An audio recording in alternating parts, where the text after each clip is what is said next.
Dr. Marcus, the creator of Umbrella Corporation, is searching for a treatment in Raccoon City for his daughter Alicia, who has a condition that causes her to age prematurely. Marcus is recording his daughter's voice and likeness as a backup since he is so desperate to save her. Eventually, Marcus discovers something called the T-virus, which can cure over 1,000 diseases. The treatment saves Alicia's life, and Umbrella begins marketing this new product as medicine. Later, in a cable car in South Africa, a child who took the Umbrella medicine chokes on a peanut. At that moment, the student transforms into an undead and attacks the teacher to feed. By the time the car makes it to its destination, all the members of the group are dead or have mutated. The incident gets covered up by Marcus' business partner Isaac, but soon both men argue over what to do with the T-virus. Marcus thinks it's too dangerous and wants to destroy it, but Isaac wants to use it for military purposes, so he makes Agent Wesker kill Marcus. Afterward, Isaac becomes a guardian for Alicia and her half of the company, so he's the only person in control. In the following years, Umbrella becomes one of the most powerful companies in the world, and Isaac needs help handling it. So he creates an AI called Red Queen that looks just like Alicia, thanks to Marcus recordings. 10 years later, a virus outbreak occurs and Raccoon City gets bombed by the government. But this isn't enough to stop the T-virus because it's an airborne infection.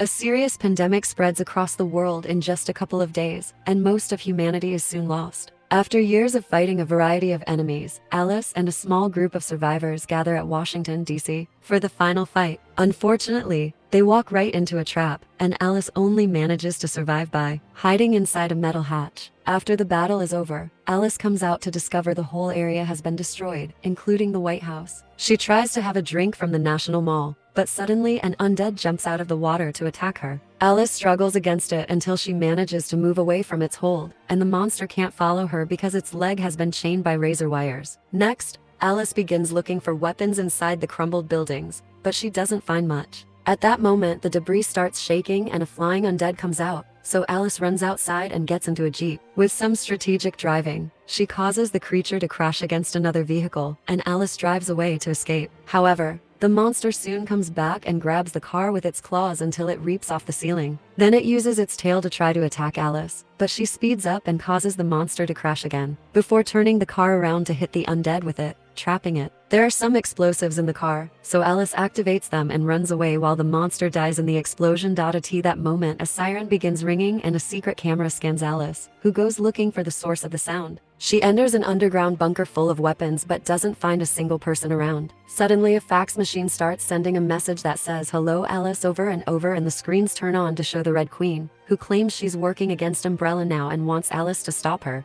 Their conversation is interrupted by another undead, but thanks to the Queen's warning, Alice defeats the beast by decapitating it with just a few quick moves. Then the Red Queen explains that humanity only has 48 hours left, so Alice has to return to Raccoon City and enter Umbrella's main lab known as the Hive. There, she'll find an airborne antidote that will destroy the T-virus and everything it has infected on contact. Afterward, Alice takes a new car and heads off to Raccoon City. In the middle of the road, she drives through a barricade that shreds the tires and causes the car to crash. But thankfully Alice finds an Umbrella bike nearby. When she tries to get closer, a soldier jumps out of the rubble and makes her walk back, causing her to step on a trap that hangs her upside down. More soldiers show up and start beating her up, but Alice laughs and begins fighting them while still hanging. She knocks down a few soldiers before taking a gun from her boot to shoot back, quickly defeating them all. Then she shoots the rope to break it, and when the soldiers try to attack again, she just kills them. Now she can try using the bike, but since she doesn't belong to Umbrella, the bike electrocutes her and knocks her out. Later, Alice wakes up in a small cell with other prisoners and sees Isaac, who reveals that the Isaac she killed during her adventures had been a clone.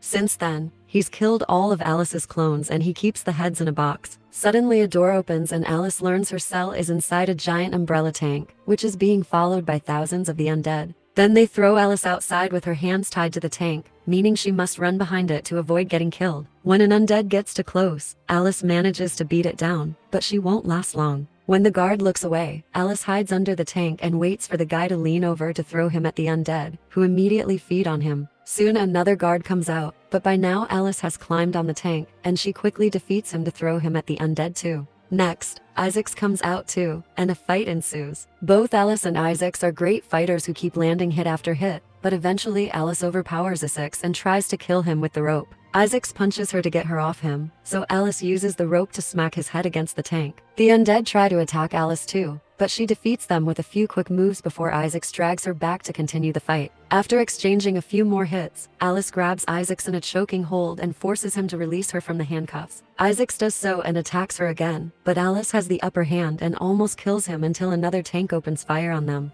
At that moment, she notices there's an umbrella bike inside the tank, so she cuts off Isaac's hand and uses it to activate the bike and get away. Driver Lee uses the tank's turrets and missiles to try to take her out, but Alice dodges all his shots and successfully escapes. A few hours later, Alice finally arrives at Raccoon City, which has a huge pit in the middle. As she drives through the street, a light flashes from above to blind her, and a pole comes crashing down, destroying her motorcycle and knocking her out. When she wakes up, she finds a man called Doc Ryan to give her an injection, so she quickly stops him and takes him hostage as a bunch of people show up with weapons. When they're about to kill her, Alice's old friend Claire shows up and tells everyone Alice is on their side. The group goes to the roof and notices Isaac is approaching with 2 tanks and his undead army, so they need to make a plan, but suddenly Alice starts coughing and collapses. Thankfully, Doc has some medicine to treat her, and once she's better, Alice agrees to help the group defend their fortress from Isaac's attack in exchange for them helping her find the antidote later. They don't have many weapons, but they do have tons of gasoline, so they construct a few catapults to use it accordingly. When night falls,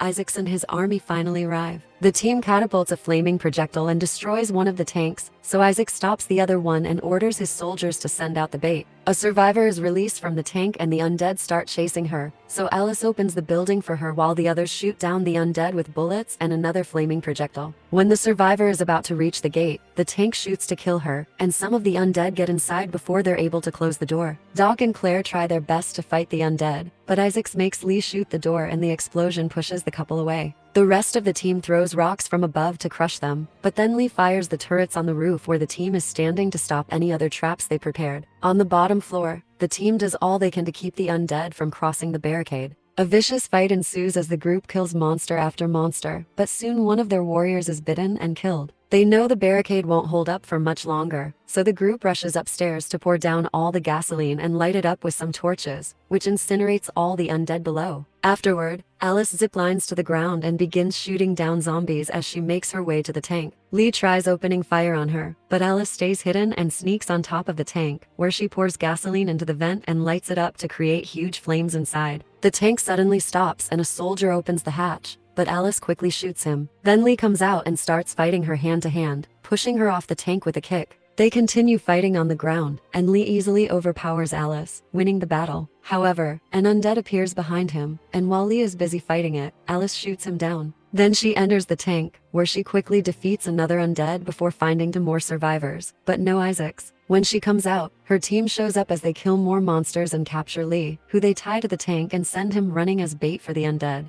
Afterward, the team notices 2 more armies approaching the city, so they decide to rush to the hive to find the cure. The 2 survivors from the tank know where they're going and decide to come along. The best way to access the hive is through the pit, so the team begins climbing down without knowing Isaacs is watching them from afar, and Wesker can see them approach thanks to the Red Queen's security system. When the group reaches the bottom of the pit, they're surrounded by dog-like monsters. The team runs away as they try to shoot at the creatures, which chase them through the pit. A few monsters get killed, but in return they kill and feed on a team member too. Soon they reach a cliffside and the group jumps into the water, so a few dogs jump as well. The group immediately swims away and the dogs follow them. So when they reach the shore, another team member gets killed. As the whole horde catches up to them, another person goes down, but the rest of the group runs fast enough to enter a tunnel into the hive, where the dogs are too afraid to go. At that moment, Wesker orders the Red Queen to seal the entrance, so the group rushes in. As they run through the tunnel, Alice is attacked by an undead, so she fights it just enough to keep it off her and continues moving, letting the door crush the monster.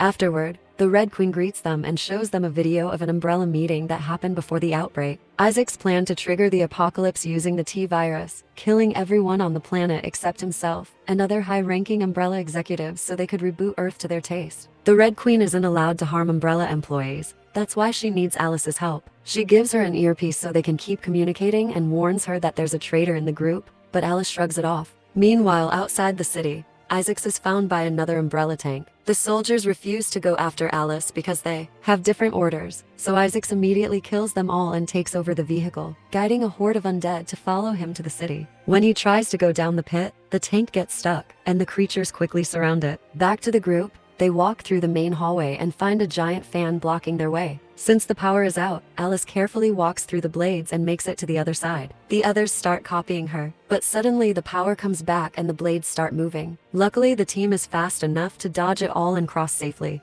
Wesker sees this through the security camera and orders the fan to be reversed, so it starts sucking the team in. They make sure to hold onto whatever they can find on the ground, but one girl can't grab anything, so Alice has to hold her. Unfortunately, the fan is too strong, and after lots of struggle, the girl is sucked in and shredded to death before the power goes out again. Afterward, the group crawls their way through a vent using Alice's digital map. Suddenly, the power comes back and a section of the floor opens up, causing a man to fall right onto a shaft. This surface also opens up, so he holds onto the door to avoid falling. However, the door soon shuts and breaks his fingers. The poor guy immediately falls to his death in a creepy cavern while more trapdoors open to send the rest of the team down some tunnels. Alice lands in a dark laboratory full of bodies, and she can hear something moving in the shadows. At that moment, a team member falls into this room too, and they start moving together until a body suddenly wakes up to distract the guy while a second monster kills him from behind. Alice is hit in the struggle, but she quickly recovers and shoots at the creature with both her guns until it's down. The monster also recovers quickly and runs to hide, keeping an eye on Alice by tracking the light of her flashlight. When it sees an opening, it attacks again, causing her to drop the flashlight. The monster follows the light, giving Alice the chance to throw a chain at it. Then she starts running, only stopping to hit the monster when she can.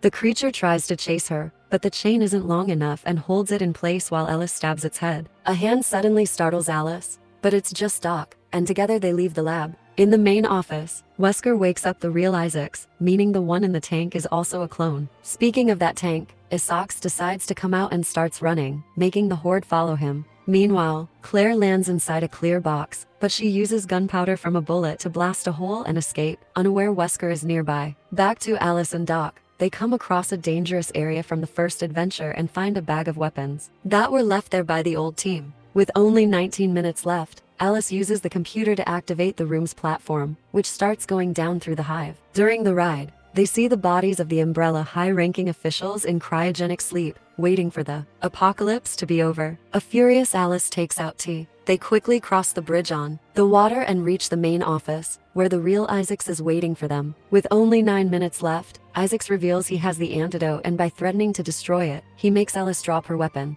Doc doesn't do the same because he turns out to be the traitor, and he makes Alice drop the detonator too. Wesker brings Claire as his hostage while Alice looks around the room, calculating all the potential ways to hurt Isaacs. Nevertheless, Isaacs uses his cybernetic implants to improve his calculations, so he tells her not to worry because she won't be able to get to any items in time. After establishing his identity, he tells Alice that she is simply another clone from the group and not the original, which is why she has no childhood memories. Right then, an elderly woman in a wheelchair walks into the room. It's Alicia, the adult whose DNA was used to generate all the Alice clones, and she looks older than she actually is because of her illness. Alicia has always been too unable to defend herself, even though she wants Isaacs dead. However, she still owns 50% of the company and proceeds to fire Wesker. This allows Red Queen to harm him, so she quickly lowers a blast door that crushes Wesker's leg, trapping him. Doc tries to retaliate by shooting, but Alice already suspected him and took the bullets from the weapon before giving it to him. Alice rushes to fight Doc and Isaacs runs away as Claire fails to shoot him down.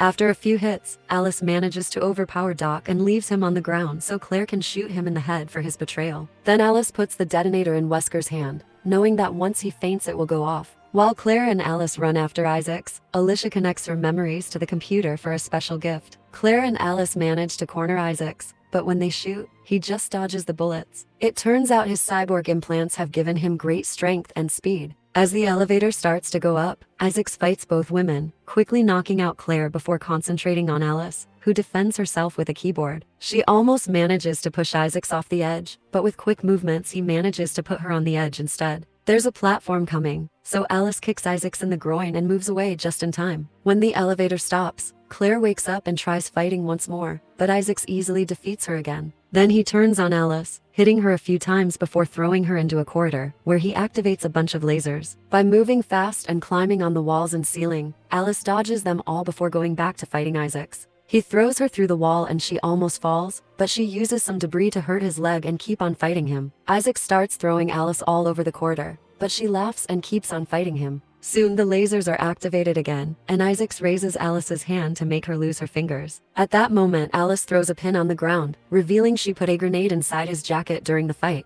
The grenade explodes, greatly weakening Isaac and allowing Alice to take the antidote. Since there's little time, Claire tells Alice to leave without her. She rushes out of the hive and is ready to release the antidote, but Isaac shows up and catches it. When he's about to shoot her, his clone appears and can't stand the idea of being a copy, so he proceeds to stab the original Isaac multiple times. His distraction allows the undead to catch up to him and kill him too. At that moment, Wesker dies and the explosives blow up the hive, killing Alicia. Outside, Alice retrieves the antivirus from Isaac's body and finally releases it, causing all the undead around her to die instantly before she collapses. Sometime later, Alice wakes up and discovers Claire escaped. The Red Queen suddenly appears and reveals that before dying, Alicia uploaded all her memories for Alice, allowing her to get the childhood she never had. Afterward, Alice goes away on a bike. Since it'll take the antivirus several years to completely eradicate the infection, she'll keep on fighting monsters to protect humanity.